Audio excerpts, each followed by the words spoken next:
This podcast is part of the Podcast Arcade Network.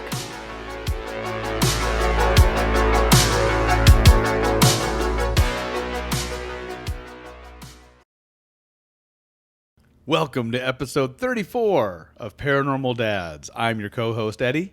I'm Pat. And I'm Andy.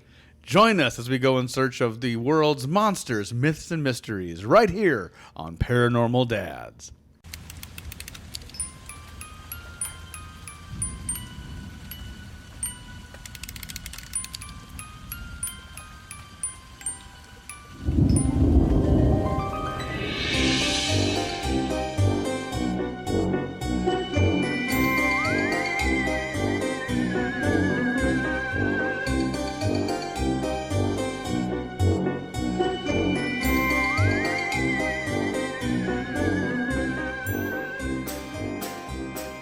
All right, episode 34. Here we are. Here we are. My goodness, it's late. Late for us. It's late for us. Yeah. You know, sometimes when we get together to record these, we don't always do them one at a time. Sometimes we just try to crank them out. Boom, boom, Yeah. boom, boom. Yep. Because Not it is only- hard to get the three of us together. It is hard. Not only is it late, but, you know, we're recording at Studio Del Myers, and we're, you know, sitting right next to a big window that overlooks the black abyss of the woods behind my house. Yes. So that's good, too. And it's pretty creepy back there. Mothman may or may not be out there. Yes. That probably is. Probably is. So with that, we just, we got together. We got our juices flowing. We're getting things going. Yeah, but first we need to wrap up Paranormal PowerSlam 2019. Oh. Welcome to the semifinals of Paranormal PowerSlam 2019. Only 4 contenders remain. This match features the Gargantuan versus the Ghoulish. Hailing from the Pacific Northwest and standing 8 feet tall, we have the undefeated king of the forest, Bigfoot.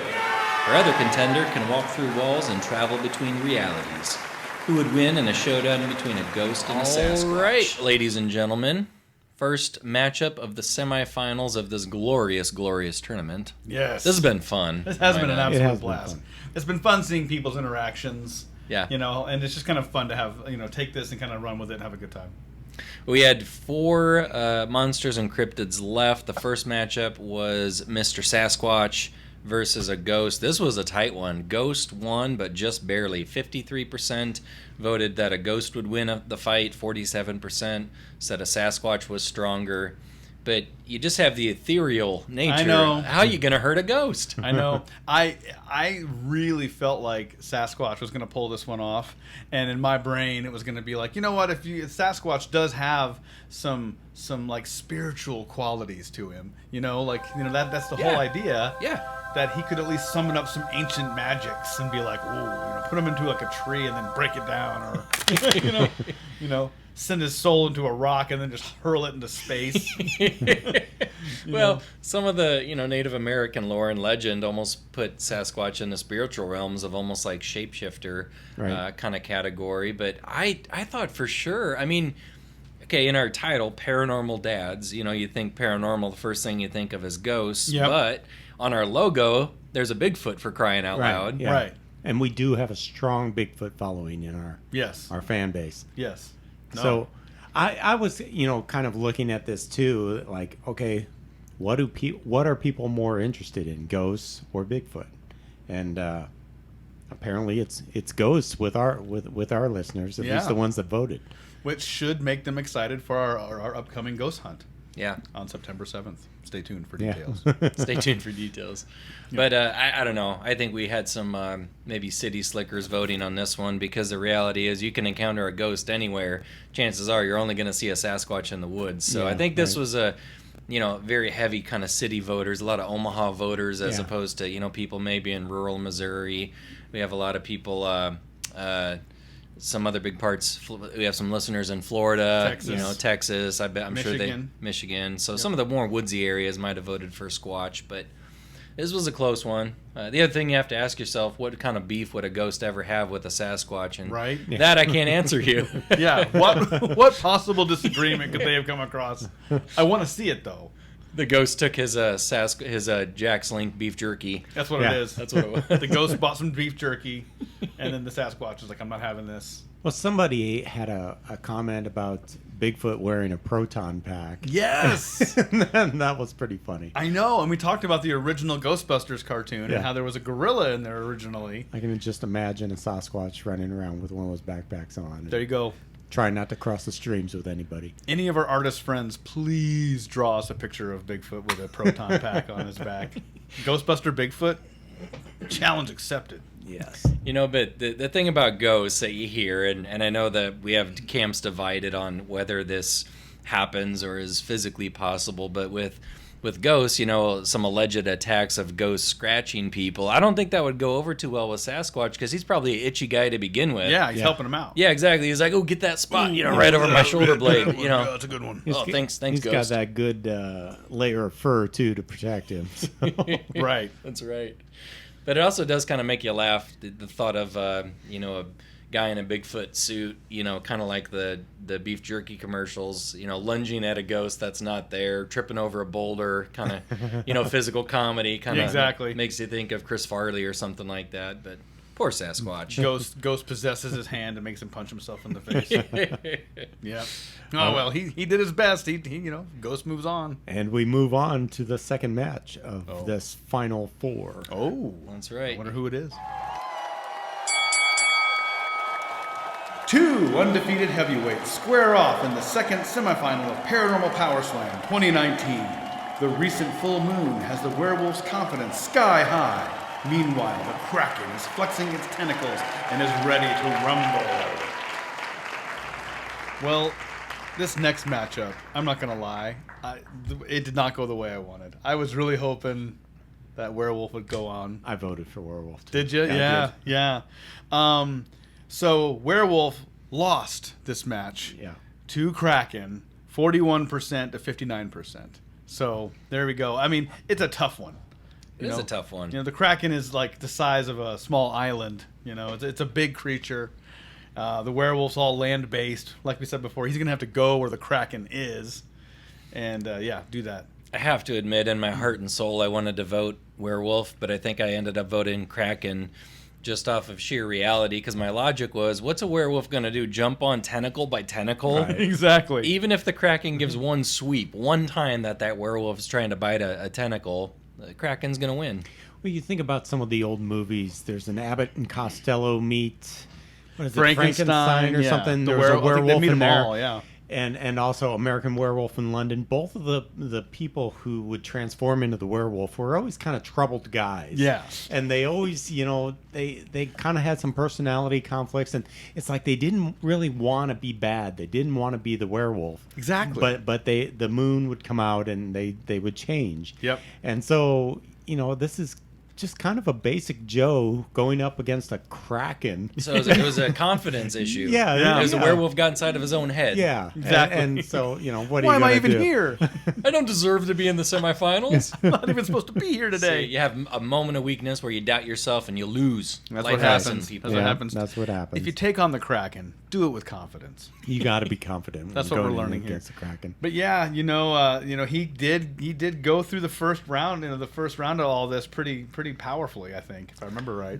You know, I just think that a lot of people were expecting to see Bigfoot against Werewolf in the final, and it would have been kind of fitting because they're probably the two most similar creatures in terms of big, sharp claws, hairy, etc. Possibly, with the exception of maybe the abominable snowman or the That's true. Yeti, Yeah. and Bigfoot. But yeah, a werewolf and Bigfoot, Same wheelhouse. probably pretty similar. Yeah, it'd been a much more close match. But yeah, in this case, the werewolf did not dine on seafood that night. He did not. Seafood dined on him.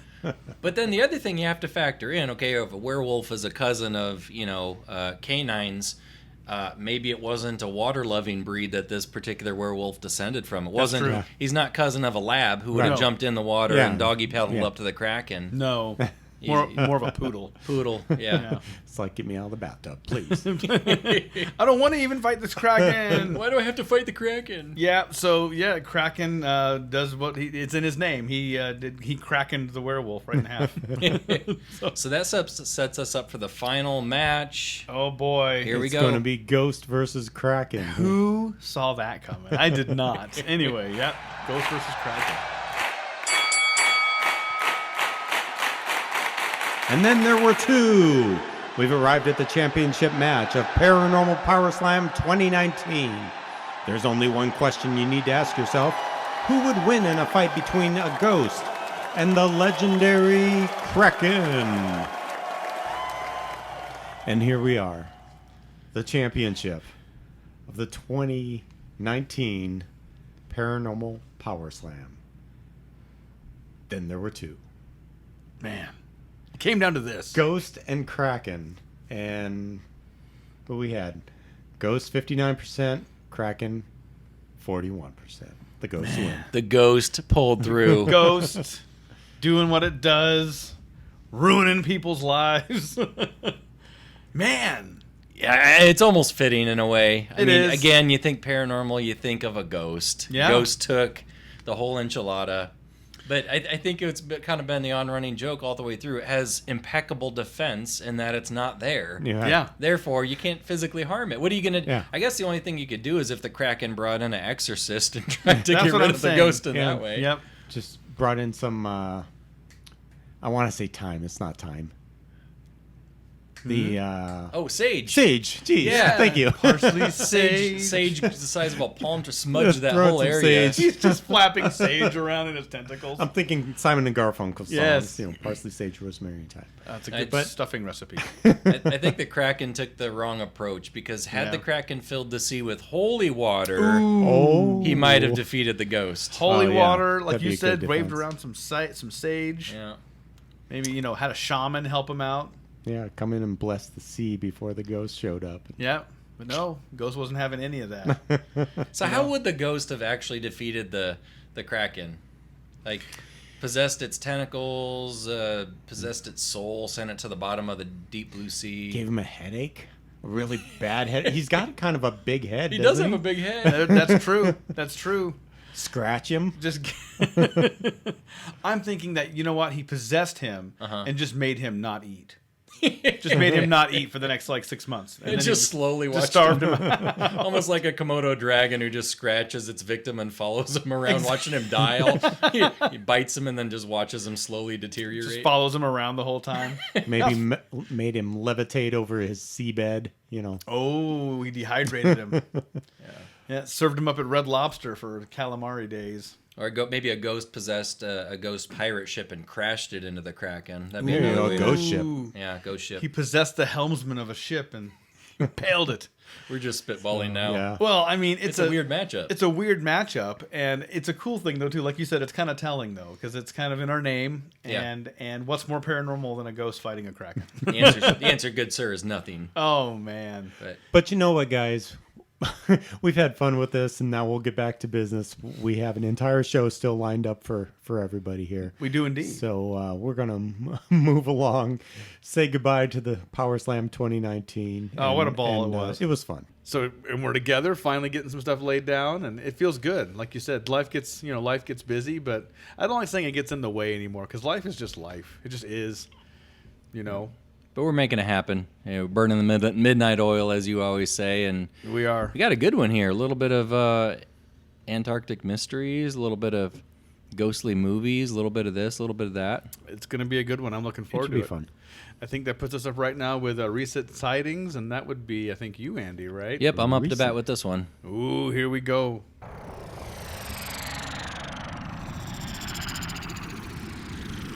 All right, so for recent sightings in this episode, I'm pulling this from on Pinterest. There's a link to some good articles from Piqueen.com. Piqueen. Piqueen. Could be butchering that, but basically what it is it's short ghost stories. It asks people to, write in the creepiest thing that they've experienced or the creepiest thing that has happened to somebody that you know. So the first one, and I'll just kind of read along with this. This one from my older sister. She was changing her daughter's diaper when her daughter started singing Twinkle, Twinkle, Little Star. This was not uncommon as my sister sang that song with her all the time. And my sister started to sing along with her daughter. And when the daughter stopped singing and said, "No, Mommy," confused, she just continued changing the diaper. And then her daughter started singing again. My sister tried joining in again, and her daughter cut her off again and said, "No, Mommy, I'm not singing with you." To which my sister asked, "Well, then who are you singing with?" And the daughter's response was, "The girl on the stairs." And it really freaked out my sister, and I think that was the only time that something like that has happened in our family. The girl on the stairs. Man, kids, I swear. Just when you're having a normal tuck-in, your things are wrapping up. All right. Good night. I want to say good night to the little boy in the corner, too. And then I jump off the window. What does he look like? Oh, there's blood dripping from his knife. Oh, well, good night. Good night, kid. Where is this boy? He's right behind you. I would just nod slowly and be like, makes sense. Yeah. Figures. I knew I'd go out this way. All right, the next one, quote, "One morning, I wake up to see a person kneeling with my blanket that had fallen off during the night, and it was right in front of me. The figure was about 4 feet tall in its position, and it was about eye level with me while I laid in my bed.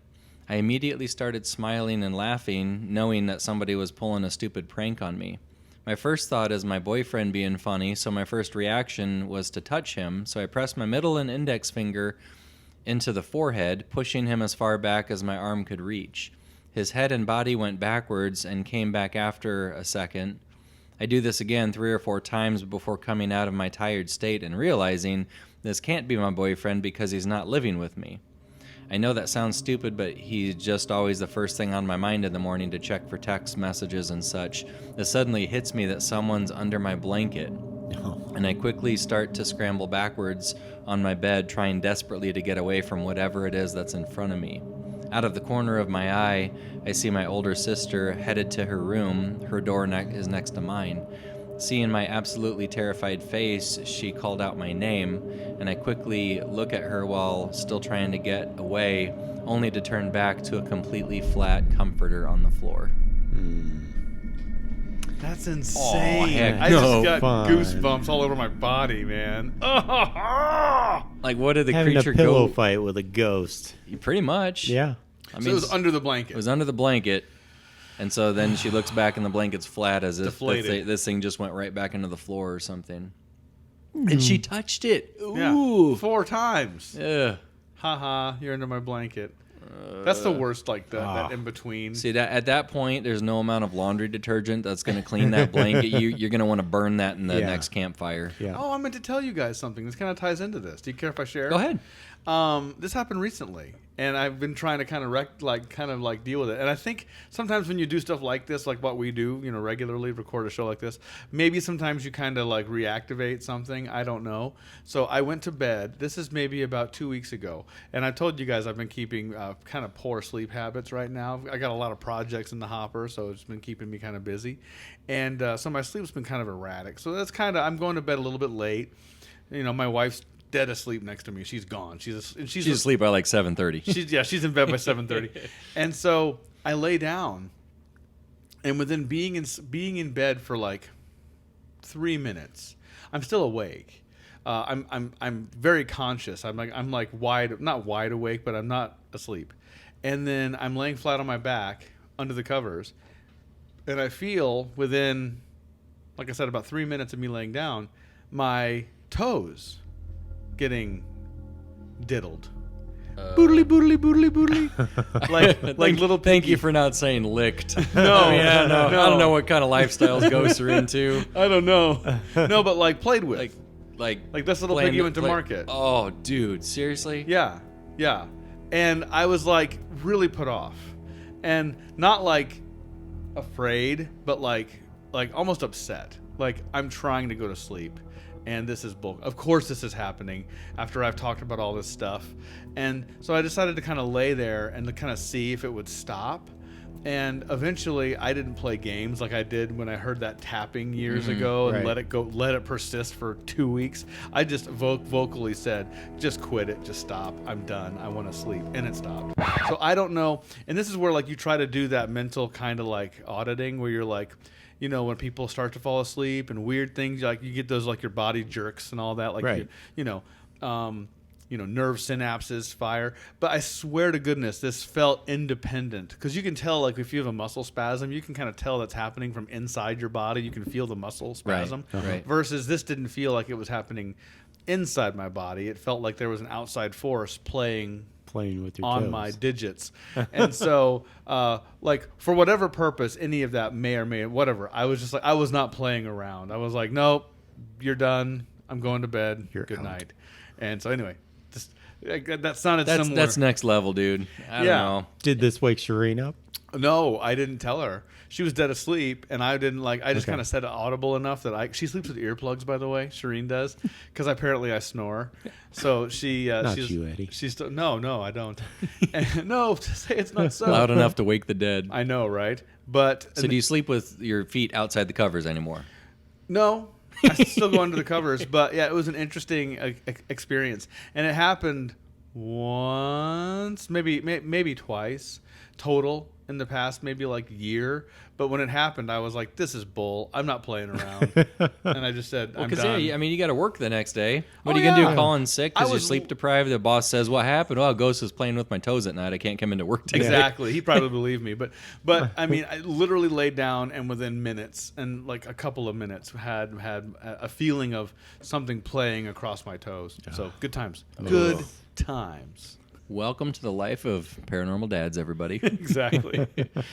So, yeah, he didn't. How is that a by the way I forgot to mention kind of story? That's insane, dude. It's funny because I think we switched back to normal so quickly. Right. You know what I mean? Like, I mean, you've shared with this is not an ad for Andy's psychic readings, but hey, why not? While we're doing it, you've shared stories that would curl your hair, but it's so funny because it doesn't matter, because tomorrow you still got to go to work. Right. The bills are still due, and it's like you want to get back to your normal as quickly as you can. So for me, it was, I mean, completely right hand up. I mean, legitimate experience, and I felt it. I mean, it's totally, there's no evidence there to show, but I completely had that happen. But on the same token, my brain was like, all right, back to task at hand, Yeah. and we all know we're busy. Yeah, sleep. Exactly. I got stuff to do. Ghost, leave me alone. Well, that's very relevant because it is a recent experience, recent sighting, Yeah, if it you was will. within a few weeks. Yeah. Okay, so here's the last article that I'll read before we move on to pop culture and the paranormal. A reader wrote in, or a person submitted this story rather, said, I went on a ghost tour that was with some friends in Tombstone. They think they only call it a ghost tour because they do it after the sun goes down. After finishing it, we were joking around trying to scare one another. One of my friends said that he believes his grandfather's ghost watches over him. We all made fun of the notion since none of us believed in ghosts. We got back to the car, and after we got in, it just wouldn't start for some reason. I took pictures with my digital camera all day and took one out the window. At this point, there was a ton of what I thought was dust in the picture. I took another one, and it was clear with no dust. Even stranger, the car started up again right afterwards. On our way home, we had to stop because of a car pileup. We were the second car behind the serious accident, so we called 911 and tried to help. What came to my mind was what my friend said about his grandfather watching over him and how the car was not starting and how that caused us to not be involved in the car accident. Yeah, 'cause they're I delayed. then mentioned it in the picture, and it took me... I mentioned the picture that I had taken as I started to think about maybe what all the orbs were about. All of my friends said that they were thinking of the same thing. I'm still a skeptic to this day, but I can't deny that it's one of the strangest and creepy experiences that I've ever had. Oh, wow. So orbs show up in the photo, their car stalls. It delays them just long enough them. to avoid the car accident. I tell you, that's something else too. So not creepy necessarily. Maybe a grandpa's spirit, throwing him a little bit of help from the other side, if you will. But Yeah. paranormal, potentially, nonetheless. I've experienced those things too, where like something, it seems to be no matter what you're trying to do to get out the door or get to where you want to get, something is happening to like delay you on some level. And then not that every time, but oftentimes you'll be like, oh, there's a pretty bad accident like in the same area I was going to be. I'm like, oh man, that's crazy. So, Yep, I've experienced things like that too. I mean, it happens. It's annoying when it happens because you're like, oh man, why can't I just catch a break? But then in hindsight, you're glad that you weren't at the wrong place at the wrong time. So there you go. This little piggy on Eddie and a couple ghost stories mixed in there. That's a good way to start off the episode with recent sightings. We'll go wee all the way to pop culture paranormal. And we're going to keep talking about ghosts coming up next. Ghosties. It's time for pop, culture, and the paranormal.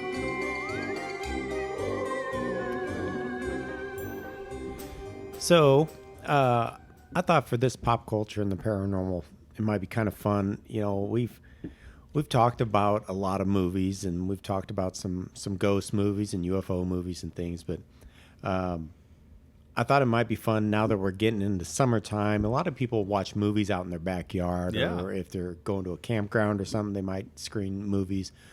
What are some of your guys' favorite ghost movies? Specifically ghost movies. The one that comes to me, probably one of the scariest movies I've seen that had to do with ghosts was Poltergeist. Oh, the original Poltergeist. Yeah, classic. So scary. I saw that when I was still relatively young. I was probably an early teenager or sometime whenever that came out. But And didn't that movie, there was like a curse on that movie basically because a lot of the actors and directors and people involved with it had a lot of Am I thinking of the right one? You are. The Poltergeist set had a lot of weird stuff going on. Like a lot of people involved in it were Injured, with injuries, deaths, killed. Just a lot of weird, bad misfortune came from that movie for some reason. I want to say it was like 84, 85. that sounds about right. I'd say even earlier than 80. I'd say 84, 83 even. Yeah. But Craig T. Nelson, right? yeah. And then the little girl got stuck in the TV. Oh, God. The clown doll. Mm-hmm. That damnable clown doll. Oh, it scared me so bad. The thing that as a scared kid. me the most was when I think it was the older daughter was in the swimming pool or near the swimming pool, and like all these ghosts start coming out of the swimming pool. Yeah. Do you remember that? Yes, a little bit. My brain, because I saw these at an inappropriate age. The HBO being the portal into all things not good for kids, but I confuse that scene with the scene from Nightmare on Elm Street when the pool starts to boil. Yeah. When the kids are in it, so it's like the teenagers are in it. So I confuse those two scenes. I remember when the eggs were popping out of the. That's a Ghostbusters scene. That's Ghostbusters, right? No, but the dad had put something on the counter. Yeah, And it started to cook on the counter. Yeah, it started cooking on And the counter. I Poltergeist seem as to well. remember that as well. And then obviously when all the skeletons start coming up out of the ground, that movie did not let go, man. No. For me, my ghost movies are always like combined with comedies, like Ghostbusters. Ghostbusters is another good one. Or even what's another one that was a scary comedy? Beetlejuice. That's a Nightmare on what's on Elm? No, the Christmas. What was the Christmas? Krampus. one? Nightmare Before Christmas. Oh, Nightmare Krampus. That's a more newer one for me, but that's kind of I enjoy that one in the holiday though in a weird way. I don't know why. Krampus was kind of in the same category as Goonies. Goonies, not Gremlins. Goonies. I'm thinking Gremlins. Krampus and very- Gremlins both happen around Christmas time. I think for my money, one of the scariest movies I've ever seen was a little bit more recent. It had John Cusack in it, and it's called 1408. Oh. And it's about a skeptical journalist who goes to a haunted hotel in New York City, I believe it is, and stays the night.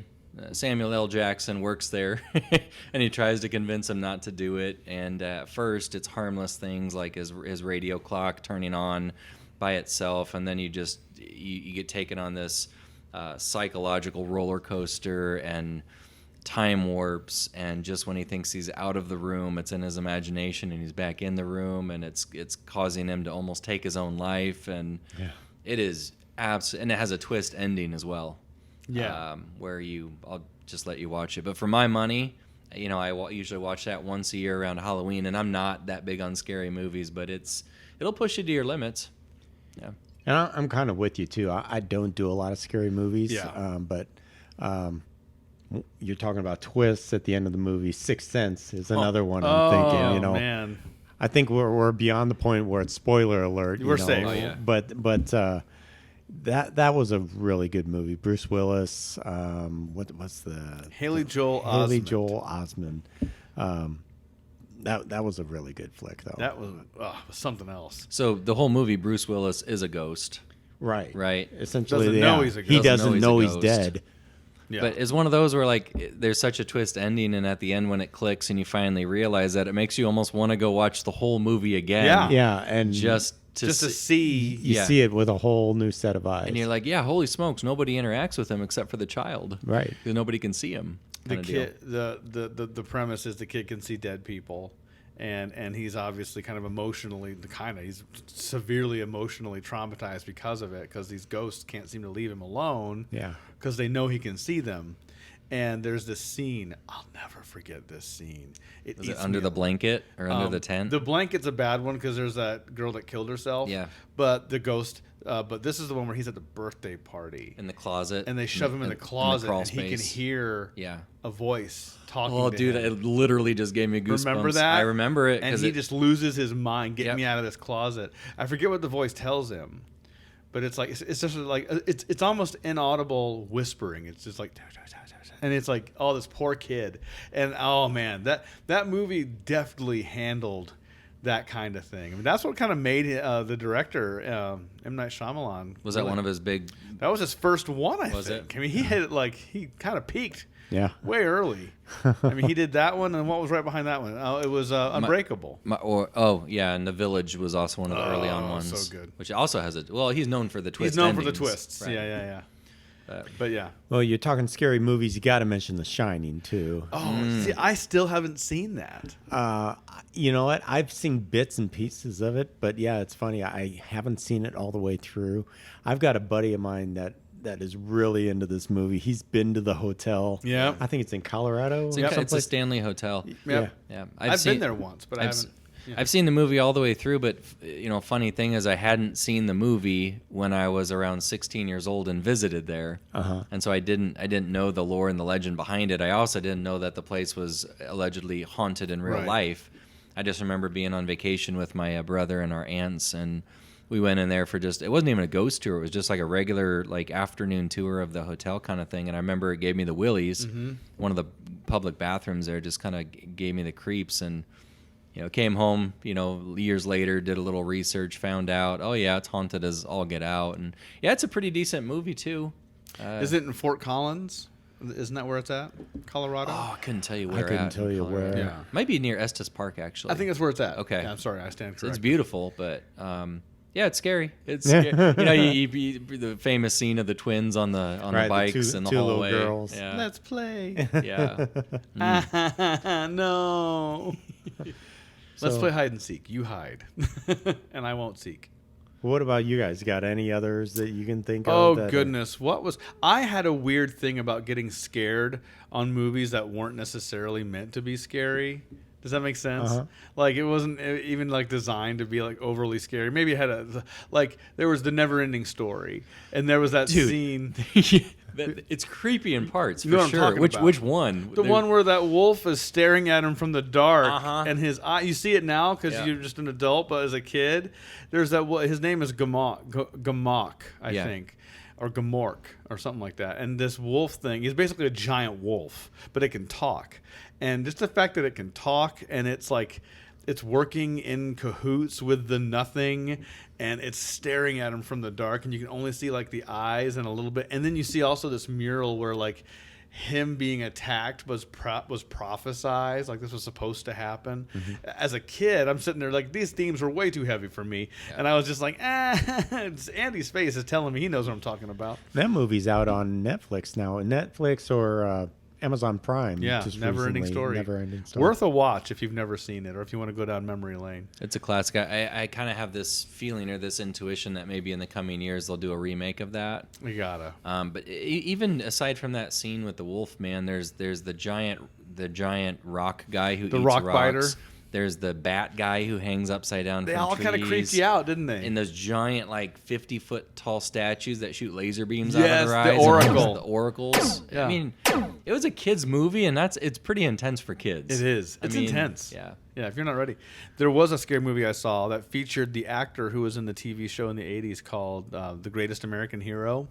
But it's a movie called, it's called House or The House. I want to say it's just called House.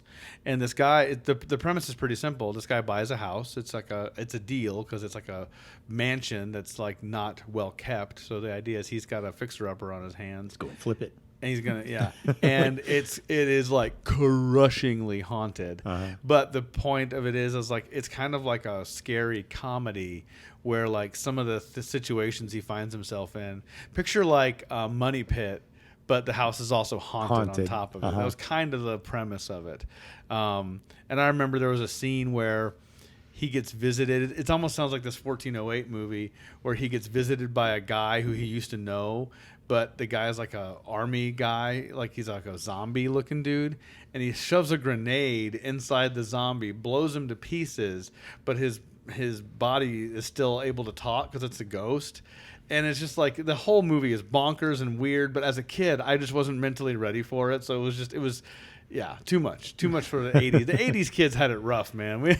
No wonder we are the way we are. Exactly. Parents are kind of like, he's watching something scary and inappropriate. We're much more cognizant of that now. Or they were just in denial. Oh, they're in the next room watching Care Bears, not knowing we were watching Tales from the Crypt. That was Cinemax scary too. Yeah.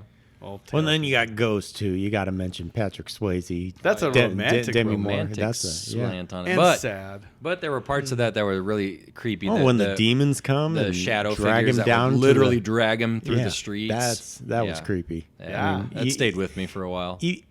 Today, those effects are a little bit cheesy. They didn't quite stand the test of time, but still, it's pretty cool. And that was his buddy, right? Like his buddy organized. Originally, he was his buddy, and then you come to find out the guy didn't he kill him, or he was responsible for his death. Yes, he was responsible for his death because he wanted to basically have his life. Like he wanted to like take his girlfriend away, and and I don't know if I can't remember. Did he pay that other guy off who actually killed him? So both of them get dragged down into hell. And you got Whoopi Goldberg, who's basically the Andy Myers of the movie, who gets possessed by.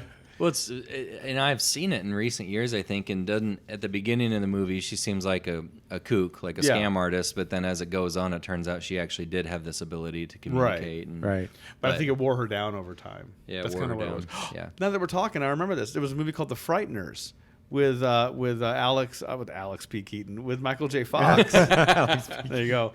With Michael J. Fox, where he basically was like a con artist who was a psychic medium, and he was able to talk to ghosts and see them fine, but he basically worked out a deal with these two ghosts where I forget what he gave them in return.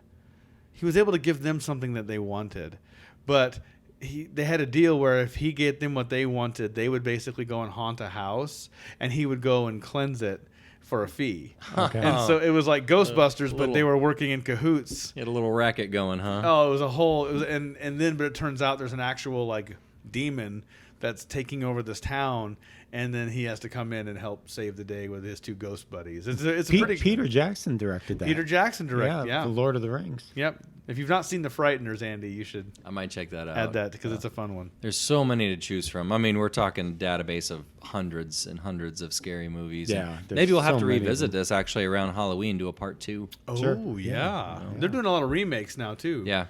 Not that I'd ever watch this ever. But Child's Play is being remade as well. Never.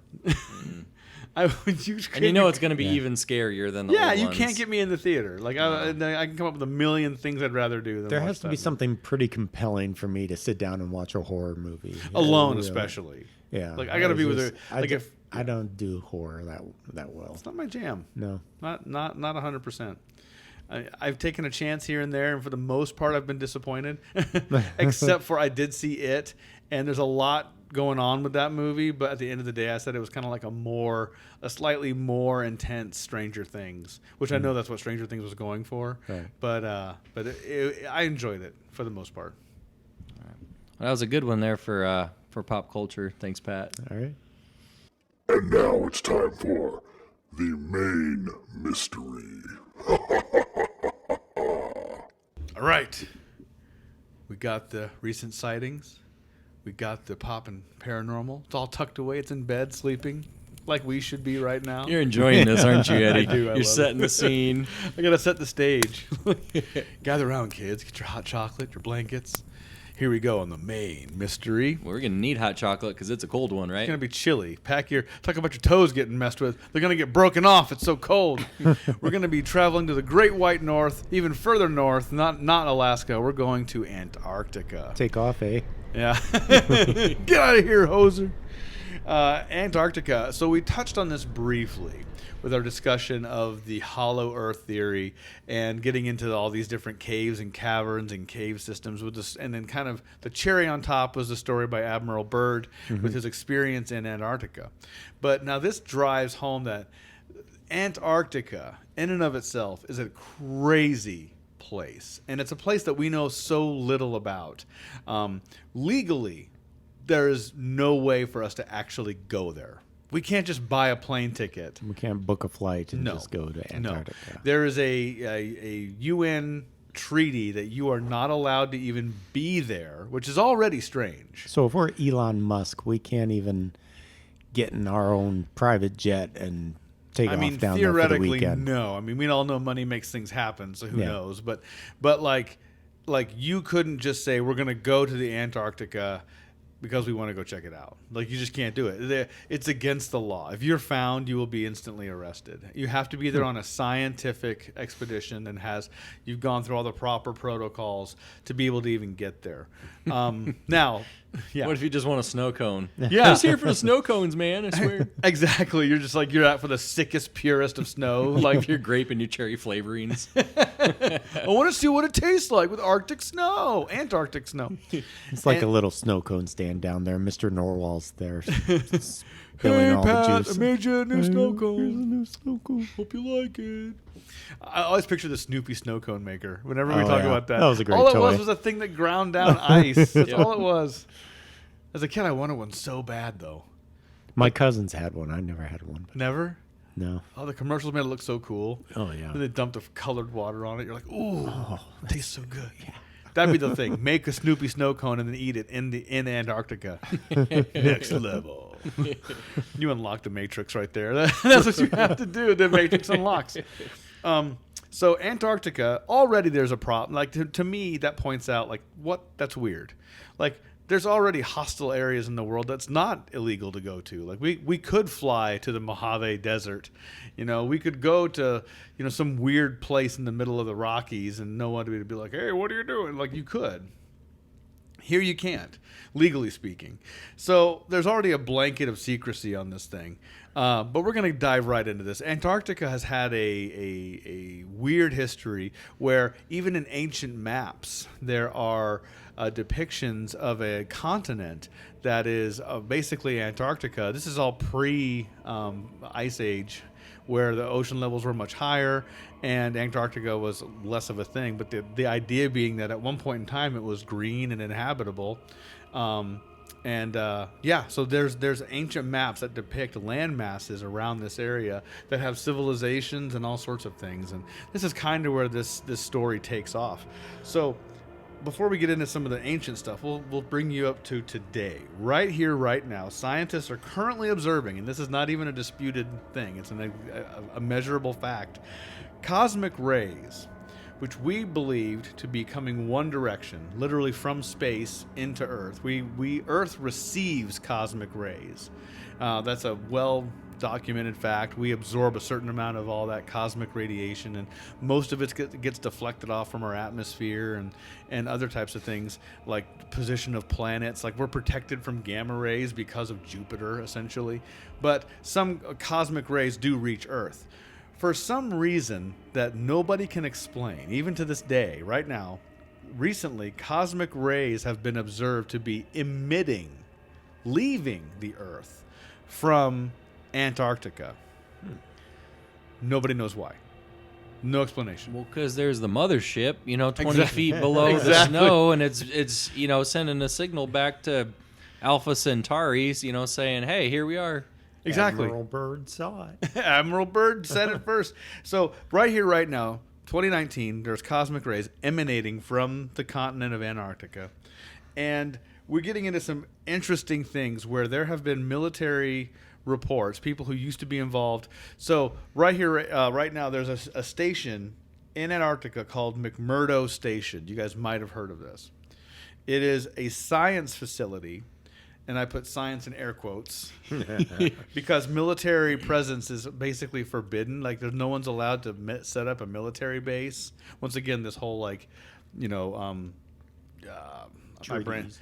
treaties and agreements that you cannot set up a military base in these places. But So they go grab Joe Rablat, Yeah. or Joe lab rat. Labrat, thank you. Yes. And put him in there, and now all of a sudden it's a scientific Yeah. endeavor rather than a military one. Get the right? nerds. Call it a science place. Put the Star Wars posters on the walls. He's looking at all the camo and all the guns, and Yeah. he's like, "Ew." Oh, dear. So McMurdo is capable of supporting 1,258 people. It's basically a small city. Wow. And it's an interesting station. It's billed as a weather and science facility that the United States is involved with, although technically that's New Zealand. It's in the New Zealand jurisdiction of like whether it's a time thing or how things work out law-wise. This is where I'm a little bit hazy. But it is a U.S. funded, supported science facility in the middle, not the middle, it's on the coast of the Arctic continent, Antarctic continent. But it is very interesting. It's there's not a lot that you know about this place, but there's a person, and I don't have his name handy, but he is a retired Navy pilot, recently spoke to some reporters about his experiences while being stationed on McMurdo. So right out of the gate, you have a military person who's stationed on this base, but it's not a military base. So it's already getting a little funky. It's where the Avengers live. It's basically the Avengers stronghold. But this Navy pilot spoke of they were basically doing a routine flying mission around Antarctica, and one of their spotters, essentially in the plane, noticed a shiny object off to the side, and you can kind of see where I'm going with this. They found a quarter? They found a quarter on the ground. Heads up, good luck. They were excited. Sorry, it's no, late. no, it's late. My perfect. brain's my frontal lobe's just Gone. It's gone, man. It was not a quarter. It was flying some sort of a UFO. Several of them, actually. There was about 4 or 5 of them flying just below the ship, tracking with them and doing erratic movements, the whole 9 yards. And once again, they're like, why are there UFOs here in Antarctica? Also, there was one point where they had noticed there was a massive opening in the ice, and he had said this was interesting because it wasn't just like a cave; it was like a crater with a giant hole in the middle of it. And he said you could see right down into it, just a giant cavity. And they had flown around it, had documented what they saw, and then similarly, a few weeks later, they were flying someone who had received some pretty traumatic injuries, and they were flying them to this base, and were told, and the path they were taking took them over this feature, and they were instructed specifically there was a different flight path that they were told to take that put them away from that feature, and they were like, this guy's pretty critical, we got to get there, and they're like, nope, divert. And so they did, and the person ended up dying. Oh my gosh! From their injuries. So like this person's life was less valuable than them flying back over the same area. I did get this story from the most recent episode, actually the first episode of Ancient Aliens, season 12. So if you want to find out some more specifics, watch that episode. But also, this ties in right, and we actually did a deeper dive on Admiral Byrd than they did on this episode. They kind of referenced Admiral Byrd and some of the things he saw, like he had seen some flying saucers. But this ties right back to our Hollow Earth episode, where Admiral Byrd had said, an impeccable military career, and this guy has, hands-on experience with not only seeing craft, but being pulled into what he described as a break-off civilization under the ice. And the under the ice part, a massive gravitational anomaly has been observed under the ice of Antarctica. Nobody knows what it is. A lot of people believe it to be a sizable structure of some type, and the current belief is that it is more than likely an underground pyramid. Oh. So Yeah. you're pulling I'm in... picturing Dr. Doofenshmirtz down there with a huge magnet. Exactly. In the tri-state area. Yeah. Send you some fur or I don't know. You got on the possible case. UFO activity. You got a mysterious location. Now we're pulling in pyramids. Yeah. We got like the holy grail here of mysteries. Antarctica is such a unique place, and we know so little about it. There's ancient maps that show things going on near or around it as far as civilizations go, like actual cities. And there's the thought that there would have been maybe, one of the people that was interviewed on this show had theorized that this could be where, at the time, the civilizations known as Atlantis and Lemuria and some of these advanced, even Egypt, certain like guilds in Egypt would have been like, we need to move. There's a war, political instability. The climate is changing. And so these people would have broken off into these basically hard to get to places. And even as the ice starts to form, they have enough advanced technology to be able, like, hey, we're going to go underground or even leave the planet. Who knows? I mean, but this is where it gets very heady very fast when you start digging into Antarctica and some of the theories behind it. But there is definitely like a measurable gravitational anomaly. They're like, gravity gets weird around Antarctica, and they think it's due to the presence of a massive object. That's what their initial, and whether it's a craft or it's a building, the conventional thought is it's a structure of some kind. Well, it's interesting though, because a lot of sightings of UFO, aircraft, they do cause electronical malfunctions and gravitational anomalies, which is maybe how they account for almost like blinking in and out of our reality. Yeah. They're creating potentially wormholes to travel through space and time. That if you did want to hide something, whether it's a building or a craft or advanced technology, why not Antarctica? It's huge. It's inaccessible. It's virtually uninhabited. It makes sense. I mean, how big is it? It's a huge... I want to say, and I may be massive. mistaken, but I think it's the size of Australia, and Yeah. I didn't realize how big Australia was, but Australia is as big as the United States, from coast to coast. Huge, yeah. Like not north-south, but east-west. It touches both coasts. And so it's similar to that size, I believe. It's one of the driest places on Earth, I think, as well. There's no precipitation. No, it's all ocean ice, right? Yeah. And one of the things that they pointed out too is that there is an extensive network right now, an extensive network of Antarctic ice caves, caverns, and they're like, once you get beneath the ice, due to like thermal activity, it's actually not that cold. So it's kind of like when your freezer door is open a little bit, and like you get the icicles that form and all that. It's cold, but it's not uninhabitable. It's like you're dealing with 40s and 50s. Same as like an igloo. I mean, Exactly. it's made of ice, but inside the igloo it traps heat. Yeah. And I guess if it's like kind of geothermal, it would have heat coming up from underneath, from the core of the Earth too. So And there's research has indicated that these caves are extensive to the point where you could go for quite a clip and never have to come up from the surface or come up to the surface. I think what is it, Toronto or Montreal has something similar. It gets so big. I'm trying to think what city is, but it gets so frigid that they have underground tunnels that connect various buildings and malls and airports and everything. You can virtually live underneath the ground and never come up for weeks, and you'd be fine. You could shop, you could buy things, you could go to the store, you could go to work, and you never have to step outside. See, we're already doing it. But I mean, in some ways, Vegas is like that.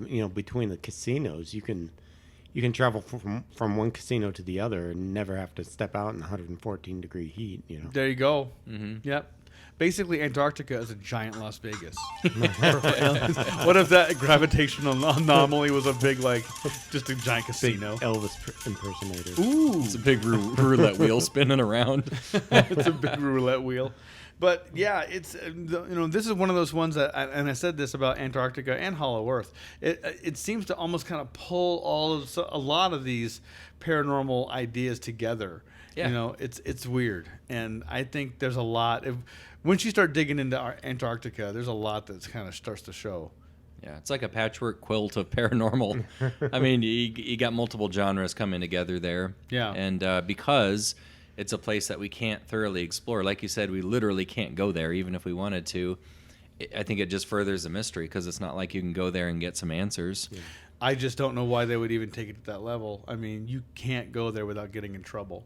Fun historical fact, infamous and dastardly villain till the end of time, Hitler was apparently had a connection with some sort of like psychics that told him that there was not only was there technology to be found in Antarctica, but that there was also an advanced civilization that had lived there, and that if he would go there, then they would be able to find the secrets of all that. And he was real super big into that occult stuff. Yeah. And so there was a legitimate Nazi expedition into the Antarctic area, which is where the whole Admiral Byrd thing comes in, and the military conflict that happened up in there. And there was legitimate battles that happened up in the Antarctic. But it's a crazy ride when you start reading up on this place. I encourage anybody to do it, and I would love to do a break off. So how many, that facility that you mentioned, it can house 1,200 over people 1,200 people. So it probably has, pool tables and internet, and it probably has, yes, all racket. It probably have Wi-Fi there, Probably better Wi-Fi than here. Password burr, it's cold. Password Snuggies. I mean, and if I'm right, it's always daylight there, right? There's never... They're always getting the sun, aren't they? Well, it would have to be, right? Because you get up even into parts of Norway and Alaska, Arctic Circle, and the sun never quite dips below during certain seasons. So maybe it is always daytime. A friend of mine was in Iceland recently and took a picture of it. But it was 11 o'clock at night, and it looked like it was like noon. Yeah. The sun was right. I mean, he was like, yeah, in this part of the world, the sun doesn't ever fully go down. Yeah, I've been to Alaska before. For my money, one of the most beautiful places you could ever see. But we happened to be there during the time where the sun would dip low into the horizon but never quite set. And some of the locals, tour guides and such, they said, yeah, it can really mess with you because it makes you energized late into the night. And they'll be playing Frisbee, and they'll check their watch, and it's like midnight. And they're like, oh, maybe we should actually go to bed. Yeah. Yeah. But it's crazy. It's crazy how that reminds us that we're such a rhythmic animal. Oh, yeah. We need the day-night cycle, which I'm getting to now. It's so late. It's so late. But I mean, Antarctica is not it's not the last great mystery, but it's certainly one of the most unexplored, mysterious places. There's a whole, you can go crazy on YouTube. Period. But you can go crazy on YouTube looking at these Google Earth videos that people will compile, and there's some interesting.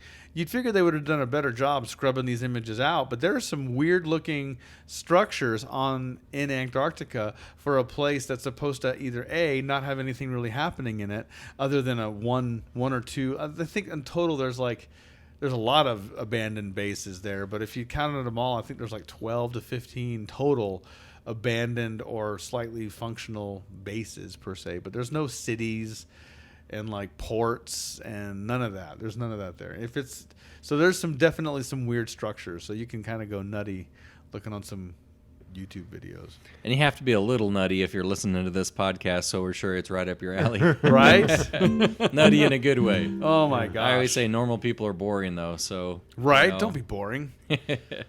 Google Bigfoot in Antarctica at the same time. Something will come up. Something, absolutely. That's one of the things I've really gotten into lately. You're talking about abandoned buildings and things. You were talking about Pinterest earlier. You go onto Pinterest and there's all kinds of people who post pictures of abandoned amusement parks or buildings or just all these weird places that they took these pictures of. It just looks like people have just picked up and walked away and Yeah. then left everything there. And there's even a new TV show now. I don't know how new it is, but something I just recently discovered. But it's like an abandoned places kind of a thing where they talk about, what is this place? Why is it here? And they explain the whole story That's behind amazing. it. But That's one of something makes my skin crawl as abandoned places. Yeah. It's just something, especially an amusement park. yeah. I mean, almost has that Chernobyl feel to it, where Right. like everything was just left, and like why? It used to be this place where people enjoyed themselves and had all kinds of fun. And it used to be bright and cheery, and now it's just rusted and dilapidated. It's and the just opposite. creepy looking. There's that place in California, right? Salton Sea.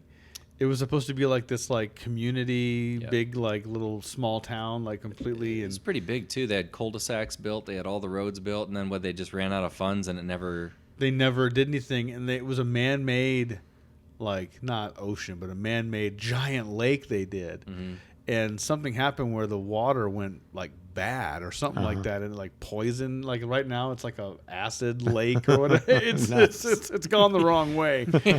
We went too far. You got a fish with 8 eyes on one side of its face. Oh you know? man, yeah. Salton Sea is one of those places. Yeah, that's an interesting abandoned places. Maybe that could be a main mystery coming up here in the Ooh, coming I months. like that. This is where It's monsters, myths, and mysteries. This is definitely a This mystery. would be a mystery. Well, we should do an abandoned places road trip sometime. heck yeah, man! Get a little Scooby-Doo mystery machine van. Yes, the Let's paranormal do it. wagon. The cryptid bus. The cryptid bus, that's what it was called.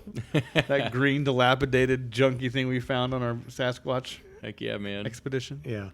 That was a good one. Thanks, Eddie. buddy. Cold Yeah. one. It's chilly but warm with good friends. That's right. That's right. And we're turning into a pumpkin right now, I think. So we Dude, should yeah, probably it's late as Yeah. far as we go. We're dads. Dads Yeah. first, paranormal enthusiasts second. We got. Well, I don't know about you guys. Your kids are driving themselves now, but I got to take my kid to summer camp in the morning, and I think it's time for us to have paranormal dreams. So Sweet Sweet dreams, everyone. Be sure to check us out on Facebook, Instagram, Twitter, and also thank you to our friends at freesounds.org who provided many of the wacky sound effects you heard on this episode. Check us out on Instagram. Did you say Instagram too? Did I say already? Instagram? I don't know if you did. I think I did. Oh, well, double Instagram. it's late, man. And also, I had mentioned before, but if you want a t-shirt, just let us know. Message us on Facebook.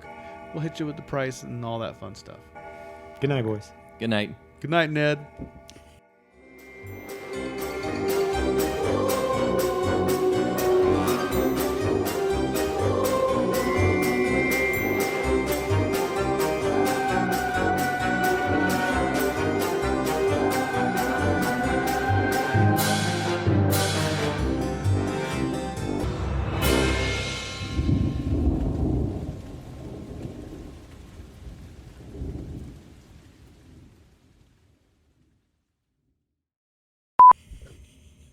What's that? Is that from that show? Good night, Pa. Good night, Mom. Oh, Good night, John Boy. Mary Ellen. yeah, that's what I'm thinking of. the Waltons. Yeah, the Waltons. The Waltons, that's John it. Boy. Yeah, the three amigos. He's like, good night, Dusty. Good night was Dusty Bottoms, Ned Niederlander, and Lucky Day. He's like, good night, Lucky. Good night, Dusty. Good night, Ned. Good night, Ned. And then the turtle looks at him. Good night, Ned.